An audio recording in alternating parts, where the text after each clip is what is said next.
what's up guys, welcome back to another video. This is a reaction to why so few Americans live in this huge area of the West Coast. And I mean, the West Coast is definitely not a region of the US I would have expected to have so few Americans living in a part of it. And I think the main area is like the top of California and Oregon, because you've got a lot of major cities obviously in California and then all the way up to Washington. But I guess we're going to see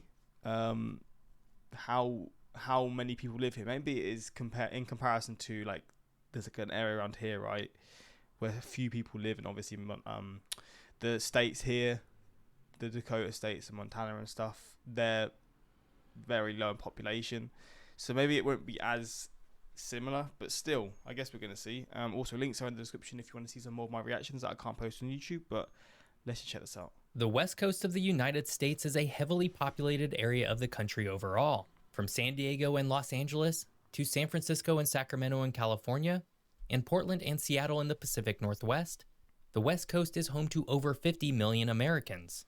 But while the entire region is home to a lot of people, this large area in the middle is almost entirely empty. So why don't more people live in the empty West Coast? Guess we're gonna learn. Hello and welcome to Geography by Geoff. Today we're going to look at an area of the west coast of the United States that has very few people living in it. Which is weird because if you look to the south of this region, you have the bulk of California with over 40 million people living in it. And if you look to the north, you have Portland and Seattle, two major Pacific Northwest cities. But right in between, very few people call this place home. And as usual, there's a geographic reason for this. But first, consider supporting me over on Substack. Premium subscribers get access. We'll skip over that, but if you're interested, you know what to do. Often when one thinks of the West Coast, it's of the tech-heavy Bay Area or Seattle regions, the Southern California beaches and Hollywood, or even the quirky, bicycle-friendly Portland, Oregon. But nestled in between these areas lies a beautiful stretch of... See, in terms of the US, this area looks relatively small, but I would probably say this is the size of the UK, right? If I maybe a bit smaller than, not the UK, sorry, England. This is probably a little bit smaller than England. And in contrast to that, England's got, what, 55 million people. This, again, I don't know how big it is. Maybe he'll do a comparison soon.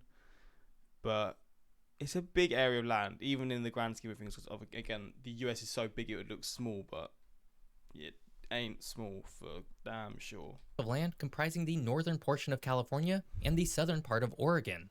A region also known as the state of Jefferson, which we'll get to in a little bit. But for now, let's run through the geography of this region as a whole. Starting in the southern part of the empty west, the California coast is renowned for its rugged beauty, with rocky bluffs, golden beaches, and huge marine ecosystems. But also its vast forests such as the Tahoe National Forest, Trinity... Oh, it's going to be for national parks, most of it, right? Trinity National Forest, Six River National Forest, and many more. These forests are home to some of the tallest and oldest trees on Earth. And protruding out of these forests is the southern end of the Cascade Mountain Range and the northern end of the Sierra Nevada Mountain Range. This would include one of the most prominent mountain peaks in the entire country, Mount Shasta, with a height of 14,179 feet. The U.S. Geological Survey currently monitors the mountain for volcanic activity. It does look beautiful though, I can't lie, that is a scene and a half. Imagine getting this picture. I mean, it was a drone, right? But jeez. That is beautiful. And ranks it as a very high threat for volcanic eruption. Oh. Moving north, we have southern Oregon, often overshadowed by its northern counterpart, is a sparsely populated but still geographically rich area. The Oregon coast is a blend of sandy beaches, towering sea stacks, and ocean cliffs. Inland, the Rogue Valley offers a fertile landscape known for its agriculture, including a burgeoning wine industry. With a climate that's warmer and drier than the northern part of the state, it presents a unique biosphere within Oregon. Perhaps the most iconic feature of southern Oregon's landscape is Crater Lake. Oh, Crater Lake's here. Ah, this lake always gets me, man. What a creation that is. That is just... How does it even make sense? You've got this lake on this massive... It's on a mountain, right? You've got this lake on it with then another island in the middle of it. That's ridiculous. Located in the Cascade Mountains, Crater Lake is the deepest lake in the United States and second deepest in North America. It's the deepest... I didn't know that. It's the deepest lake. Oh, that makes me cringe now. You're at a high point, but you're in the deepest lake. Make that make sense.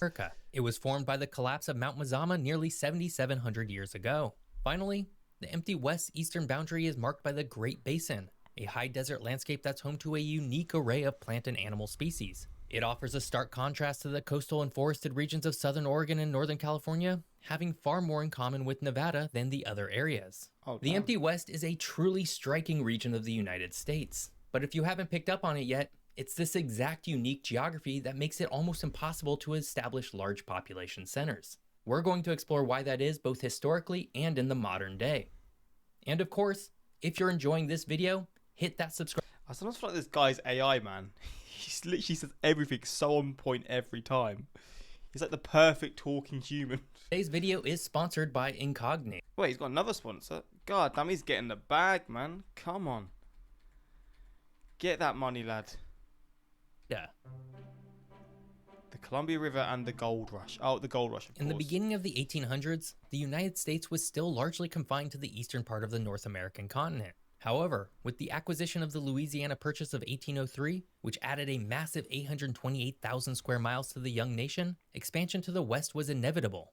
This acquisition was a catalyst for the United States expansion, propelling explorers like Lewis and Clark to venture into these new territories and report back on their potential. The discovery of fertile lands and the allure of new opportunities set in motion a wave of pioneers who embarked on challenging journeys to the west. In particular, early settlers made their way to the Willamette Valley of modern-day Oregon by way of the Oregon Trail, a wagon route stretching over 2,000 miles from Missouri to Oregon. This was a particular draw for settlers because of a series of geologic events that occurred thousands of years prior called the Missoula Floods. These floods were the result of a large glacial dam breaking and flooding eastern Washington and the Willamette Valley over and over again. And each time it happened, it would bring more sediment and soil that would eventually create one of the most agriculturally fertile areas in the Willamette Valley.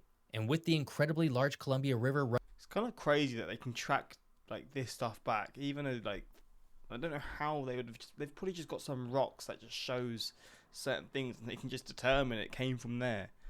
That is wild. Running along the Willamette Valley, it made growing and shipping agricultural products to the world much easier.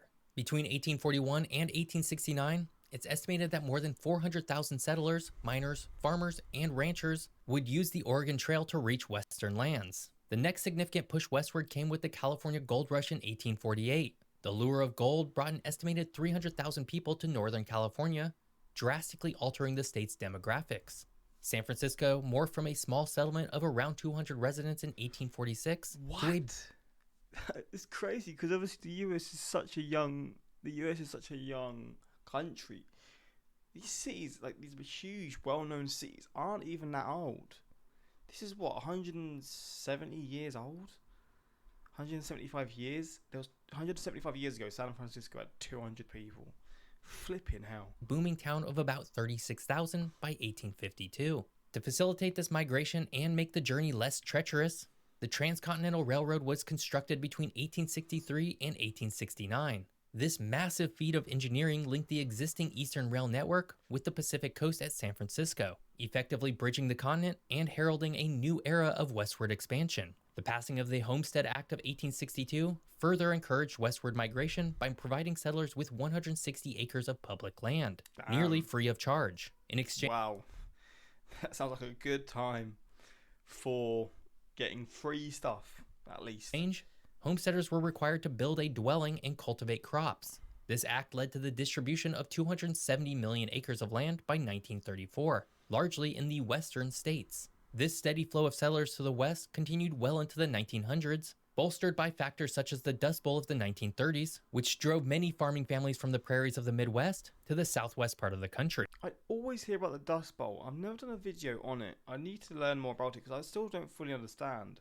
Obviously, I guess it's just dust, right? A load of dust that destroyed crops and I guess made it unlivable for certain places or what, but I don't fully know about it, so I do need to do a reaction on the Dust Bowl because I always hear it in regards to negative things towards the US. But while the Oregon Trail and Columbia River drew settlers to the northern part of Oregon, and the Gold Rush and Port of San Francisco lured vast amounts of people to the central part of California, the large swath in between didn't have much of anything pulling people to settle it, which is why growth during this period of time was rather anemic compared to its northern and southern neighbors. Today, the empty West is one of the least populated areas of the country, and much of this has to do with the natural geography of the region. Most human settlements begin because of a variety of factors that include access to fertile lands for agriculture and places that would naturally be susceptible to establishment of shipping and trade. Unfortunately, this region makes both of these incredibly challenging. Outside of the Sacramento Valley in Northern California, this entire region is very mountainous. Between the Sierra Nevada and Cascade Mountain ranges, there's relatively few low-lying flatlands available to establish large cities. And those that do exist, such as in the Rogue Valley in southern Oregon, are fairly small and not amenable to establishing transportation infrastructure, such as large ports. The Rogue River, for example, is much smaller than the Columbia River that connects Portland, Oregon to the Pacific Ocean. And it's this complicated natural geography that makes it so hard to build out infrastructure. Highways, rails, and even ports are incredibly challenging to build within this region. Even on the coast, the Northern California and Oregon beaches are often rugged and rocky with few areas where a sizable port, such as the ones found in Seattle, San Francisco, and Los Angeles, could be built. It's for this region that the largest city in the empty West is Eugene, Oregon, with about 380,000 people within. Never heard of Eugene, Oregon. So I guess that's a sign. In the metro region, Eugene exists in the far southern tip of the Willamette Valley. This would be about 1/7 the size of the Portland metro region. Eugene would be followed by the Medford, Oregon metro region with 223,000 people, and the Chico, California metro region with about 211,000 people. Now what I want to do is, so Eugene to Chico. Eugene to Chico. Because it's not the fully ends, but I want to just see the distance. So it's 385.6 miles. Now let's do Plymouth to Newcastle. It's more than that, by the way. I know it's more. 300. Okay, so yeah, that's pretty much the top of England, like the biggest city in this region of England to the biggest city in this part of England. And there's more. There's probably another 50 to 70 miles in this region, because this is here to here and then here to here, or even here to here. That is literally the length of England. Flipping hell. Bend, Oregon, and Redding, California round out what would be the only other medium-sized cities in the region with 99,000 and 94,000 people respectively. Damn. Though it should be noted that Bend has constantly made the top 10 fastest growing cities in the country over the last decade. I can understand why, because I guess living here does bring a lot of benefits in terms of just the scenery, and just I guess it just feels a lot more fresh because you're in these open areas where the land is left alone, and then the wildlife can just do what it wants to do, and then the trees are just big, and just all this stuff. You got the mountain ranges and stuff. Just it all seems pretty positive. And it's because of this overall lack of infrastructure and general difference in geography that has led to some calling for a new state to be made entirely. Oh, what? Of Jefferson? Damn. Some watching this video might better know the general area I've been talking about as the long-desired 51st state of Jefferson. Tracing its roots back to the early 1940s, residents of several counties. It's a cool sounding state. I could definitely get behind it, but maybe it's a bit more controversial than that. In Northern California and Southern Oregon proposed the formation of a brand new state. This was largely due to perceived neglect from their respective state governments and feeling alienated from their urban counterparts. These residents would choose the name Jefferson in honor of the third U.S. president, Thomas Jefferson, who championed the ideals of rural independence and agrarian democracy. The region even went so far as to inaugurate a governor and design a flag featuring two X's, signifying their double cross by the Oregon capital in Salem and California capital in Sacramento. The movement was put on hold due to the outbreak of World War II, but it never truly dissipated.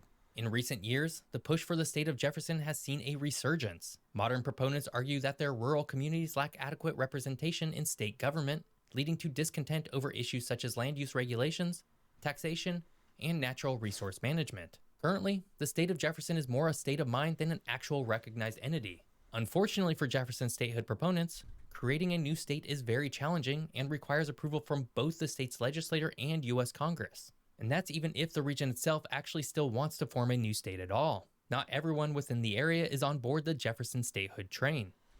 It's the idea, right? I mean, it probably is a lot harder to do than it seems, but the idea of a new state is always just quite exciting, I guess, but then for some people it isn't, because it'd make Oregon tiny as well, right? It's quite a big portion of Oregon. Obviously, California is huge, but it'd make Oregon pretty damn small. But despite these challenges, the dream of the state of Jefferson endures. The empty West is largely empty because of some unique geographic issues. And despite being part of California and Oregon respectively, this region has its own unique identity that is the draw for millions of Americans. And the more you know, right? Learning about these parts of the US is pretty interesting. For those that have never seen it, Crater Lake will absolutely blow your mind. You've never seen a picture that is anywhere near what seeing it in person is like. It's like an alien world. See, that would be class to see that one day, but it's a beautiful place because people don't live there. That's exactly what I'm thinking, right? But yeah, hopefully you found this interesting, and yeah, until next time, like, subscribe. Peace.